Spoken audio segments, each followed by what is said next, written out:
Shalom, shalom. E no episódio de hoje nós vamos falar sobre o tema Inquisição Mineira e também no contexto da Inquisição no contexto mundial. E nós vamos falar hoje com uma presença ilustre, que é um rabino, Rabino Marcelo. Bem-vindo ao canal. E pela sua expertise nesse tema, né? O senhor é doutor nesse tema, Inquisição em Minas Gerais, porque a gente teve mais de 300 anos de Inquisição em Minas Gerais e até hoje a gente pode dizer que ela não acabou totalmente, né? Ainda hoje a gente tem pessoas que não aceitam de jeito nenhum, por exemplo, a fé judaica. Eu gostaria de começar com uma primeira pergunta hoje, quarta-feira, dia 20. Por que os judeus são tão perseguidos?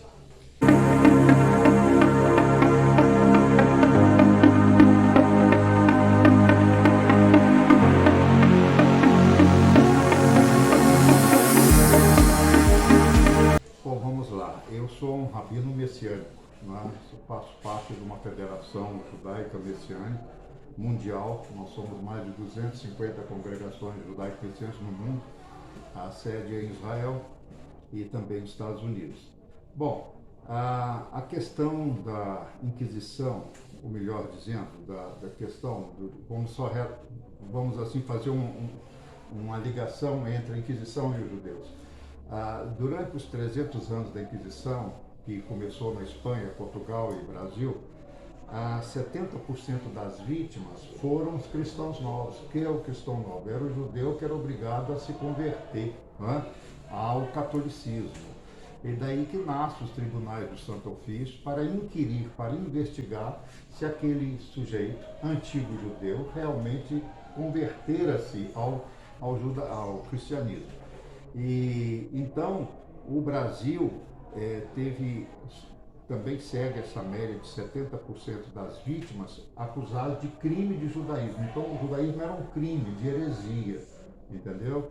Heresia, que, só esclarecendo o público, heresia que significa escolha, ou seja, quem faz uma escolha considerada errada, mesmo sabendo dos dogmas católicos, é considerado um herege. Sim, você falou bem, o dogma católico era que é o paradigma, era o padrão de fé.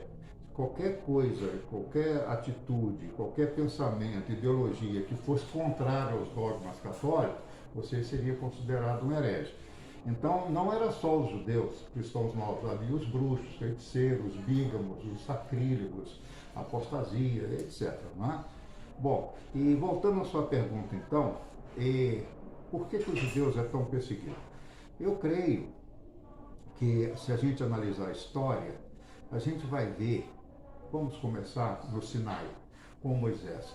A partir do momento que Moisés traz ao mundo,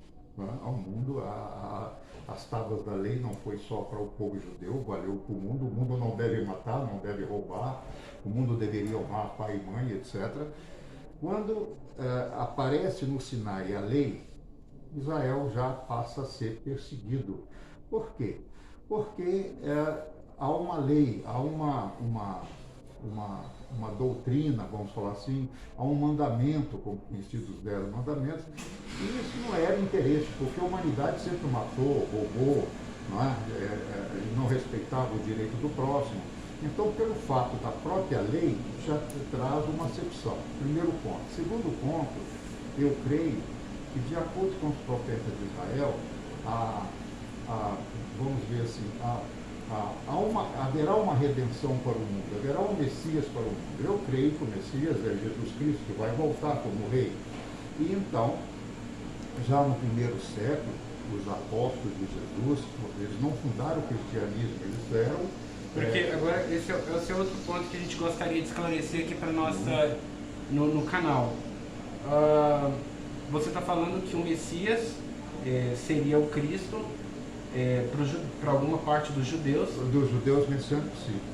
Para o judaísmo em geral, não. Mas, de acordo com a Igreja Católica, a gente sabe que tem uma parte que fala que sobre Pedro, que seria o apóstolo fundamental, seria edificada a Igreja Católica. E aí eu te pergunto, isso daí condiz com as Escrituras? Ou é uma interpretação sui generis das Escrituras? É uma interpretação. quando a palavra Kefas, que é a palavra Pedro, em hebraico quer dizer pedra, tá? Então, é sobre esta pedra, ele não está falando, na nossa interpretação, não está falando sobre Pedro a pedra, não é? Porque Pedro significa pedra, vamos falar pedregulho. Então, Yeshua fala, você é pedregulho, mas sobre esta pedra, essa rocha que sou eu, será edificada a igreja. Isso é uma questão de uma interpretação. No canal, é o nome de Jesus. No canal, para quem não conhece, Yeshua vem de... É o nome hebraico de Jesus, quer dizer Yeshua, Deus Salvador. Entendi. Deus Salvação. Entendi. Bom, então só voltando, a perseguição aos judeus mesmo, ela se dá a partir do primeiro século. Por quê? Quando esse ensinamento de Cristo chega a Roma, você lembra que os judeus foram expulsos pelo imperador Tito no ano 70, né? Então eles saíram em diáspora para o mundo. E quando caiu o templo? Foi destruído o templo, né? O segundo templo. Aí os judeus entraram em dispersão. A igreja cristã, vamos falar assim, ainda não havia o nome católico, ela só vai ser organizada no século III, IV com Constantino, em Roma. Aí quando a igreja católica é oficializada, aí sim começou o cristianismo ser sinônimo de catolicismo, né? Instituída a igreja católica. E nos primeiros primórdios, os primeiros patriarcas, vou falar assim, da igreja católica, como Justino, Orígenes, o próprio Marcião, né? Eles soltaram uma doutrina que a igreja substituía o povo judeu, que Deus rejeitou o povo judeu, que não era mais povo escolhido, mas que seria a igreja.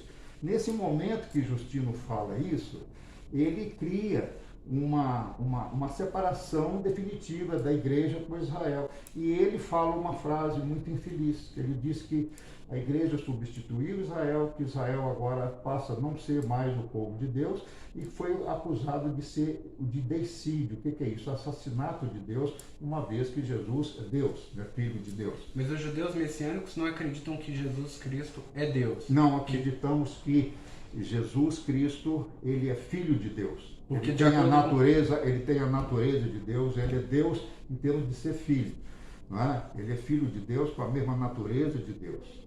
Nós cremos. Ele não é o Deus Pai, ele é o Deus Filho, entendeu? Mas seria uma heresia isso para a Igreja Católica? Eu creio que sim, tanto assim que nós temos um caso na Inquisição, que é do Miguel Serveto, você deve ter visto no museu. O Miguel Serveto foi um judeu espanhol que foi obrigado à conversão, e ele lendo o Novo Testamento, ele entendeu que o Novo Testamento eram livros judaicos, etc., e ele tinha dúvidas. E um dos livros que ele escreveu era a impossibilidade de 3 deuses em um, porque no judaísmo tem um só Deus, o Deus Pai, né? Mas de acordo com a Trindade... de acordo com esse Miguel Serveto, ele não foi entendido por Calvino. Ele chegou aí até Genebra em Calvino, e Calvino concordou que ele fosse queimado em praça pública. Nós temos até lá no museu uma praça onde o governo da Suíça pede perdão por esse fato, né?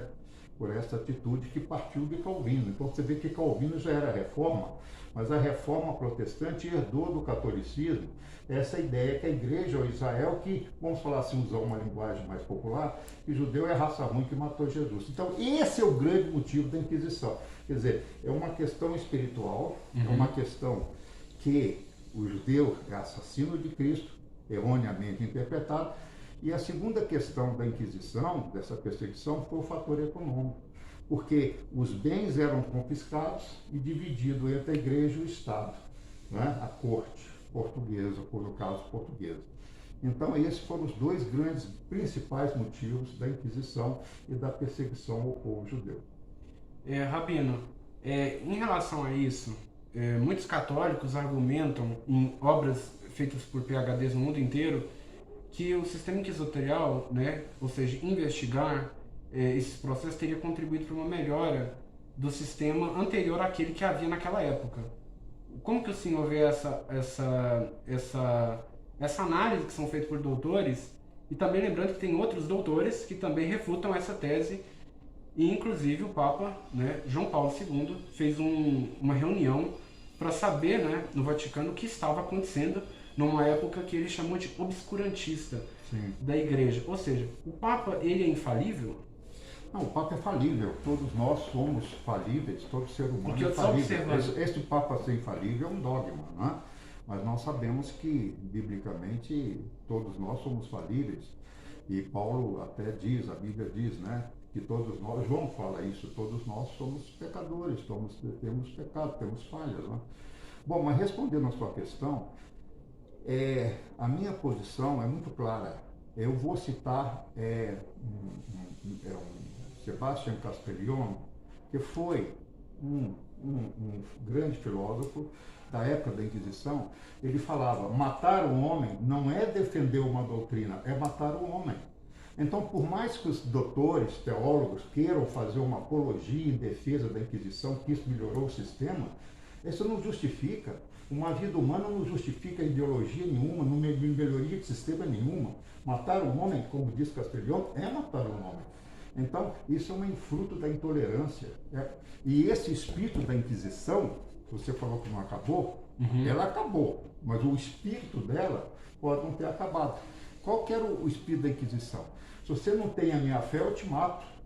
Quer dizer, então, desde quando a morte passou a ser uma opção de vida, de tolerância? Quer dizer, a Inquisição foi a crueldade da intolerância humana.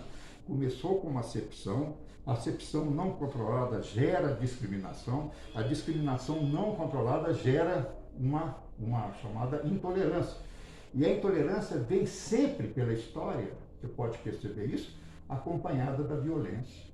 Então a Inquisição foi uma violência contra a vida, foi uma intolerância religiosa, e mais com essa ideologia do primeiro século, do primeiro, segundo, terceiro século, que judeus eram assassinos de Cristo. Esse é o Só complementando, Rabino, o que o senhor está colocando, a gente também pode observar o seguinte: quando a gente pega um teólogo da Igreja Católica chamado Dollinger, o Dollinger, ele mostra o Papa cometendo vários papas da Igreja, como por exemplo Inocêncio, né, Inocêncio III, por exemplo Paulo IV, que foram papas da Igreja Católica. Ele mostra que esses papas aí, eles cometeram várias contradições, porque antigamente o Paulo IV, né, ele não existia a execução de pessoas por causa diretamente, ou seja, era o Estado que era responsável por proceder com as execuções. Sim. E por isso que a igreja tinha justificativa durante muito tempo de que ela